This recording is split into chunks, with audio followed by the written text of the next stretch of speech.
मछलियाँ देता है बच्चे होने की खुशी में। ऐसा देख बाइसी किसी से कुछ भी नहीं लेती। तभी अली प्रिंस से कहता है मुझे भूख लगी है। ऐसा देख बाइसी मीगू से खाना बनाने के लिए कहती है, लेकिन मीगू खाना नहीं बना पाता। ये देख प्रिंस खुद खाना बनाता है। अली अपने डैड को खाना बनाता हुआ देख बहुत खुश हो जाता है। जब सब खाना खा रहे होते हैं तो बाइसी को खाना बहुत अच्छा लगता है। ये देख प्रिंस बहुत खुश हो जाता है। इसके बाद अगले सीन में हम प्रिंस को देखते हैं जो बाइसी का इमेज ड्रॉ कर रहा होता है, जहाँ पर बाइसी बहुत बोर हो रही होती है। ये देख प्रिंस अंदर ही अंदर बहुत खुश हो रहा होता है। तभी वो प्रिंस से कहती है ज्यादा सोचो नहीं कि मैं तुमसे प्यार करूंगी। ये प्रिंस उससे कहता है तुम्हारी स्माइल ही मेरे लिए बहुत है। फिर हम रात में बाइसी को देखते हैं जो बिस्तर ठीक कर रही होती है। तभी प्रिंस उसके पीछे जाता है जिससे बाइसी डर जाती है। फिर दोनों एक ही बेड पे सोते हैं। तभी प्रिंस बाइसी से कहता है क्यों ना तुम मेरे पास ही सो। ये बस सुन वो नीचे गिर जाती है। इसके बाद अगली सुबह हम बाइसी को देखते हैं जो अपनी इमेज को देख रही होती है। तभी वो अली को देखती है जो वाइन के बोतल को उतार रहा होता है। ऐसा देख वो उसे उतारती है और अली से कहती है तुम्हें इसे पीना चाहिए, जिस पर बाइसी उसे पिलाती है और बाइसी और मेगू खुद उसके साथ पीते हैं। तभी अली वाइन पीते पीते गिर जाता है। तभी प्रिंस अली के पास आता है जो अपने बेटे को बेहोश हुआ देख बाइसी से पूछता है इसे क्या हुआ, जिस पर वो उससे बताती है इसने कुछ कप वाइन पी लिया था। ये बात सुन प्रिंस उससे कहता है तुम्हें उसे रोकना चाहिए था। अगर अली को कुछ भी हुआ तो मैं अपने आप को कभी भी माफ नहीं कर पाऊंगा। ये बात सुन बाइसी उससे कहती है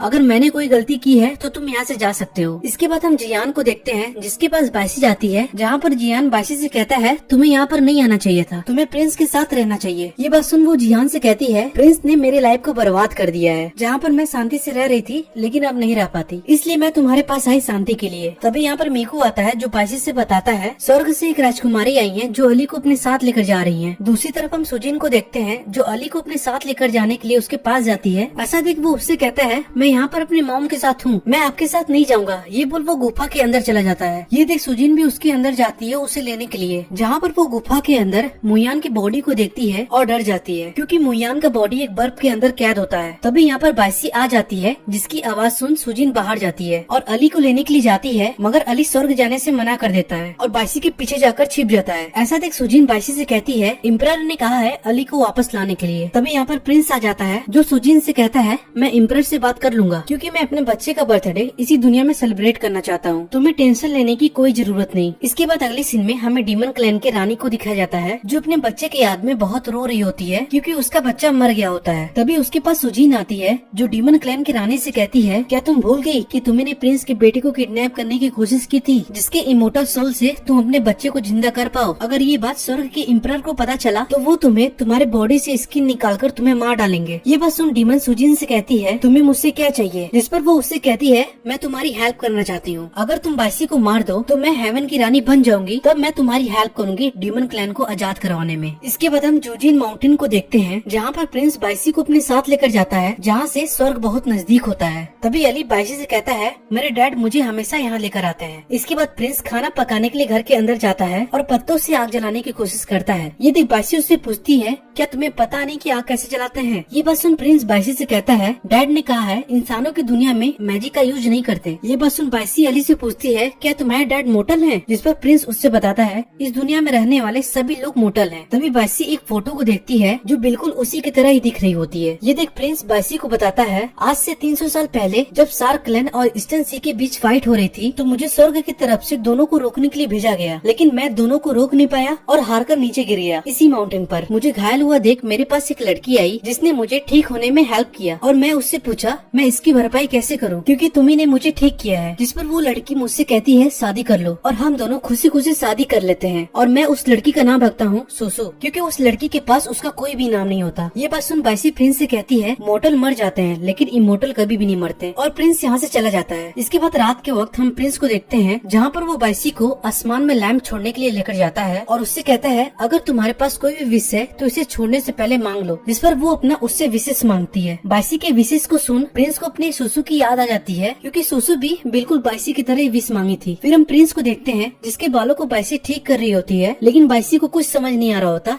कि वो ये सब कैसे कर ले रही है। इसके बाद बाइसी मुयान के बॉडी के पास जाती है और यहाँ हमें पता चलता है कि बाइसी अपने मास्टर मुयान से प्यार करती है जो बर्फ में कैद होता है। मुयान की ऐसी हालत डीमन क्लैन के इम्परर को मैजिक बेल के अंदर कैद करने से हुई है, जिससे उनकी पूरी सोल यूनिवर्स में फैल गई और वो बर्फ में कैद हो गए। तभी वो मुयान की बॉडी से कहती है कुछ दिन पहले मैं स्वर्ग के प्रिंस से मिली जो बिल्कुल आप ही की तरह दिखता है, मुझे आपकी बहुत याद आती है, ऐसा न हो कि आप मेरे सपने ही बन जाएं। इसके बाद अगले सीन में हम स्वर्ग के महल को देखते हैं जहाँ पर प्रिंस बस सुसु के सोल को ही देख रहा होता है। तभी सुजिन प्रिंस के पास आती है और उससे कहती है, सुसु अब कभी वापस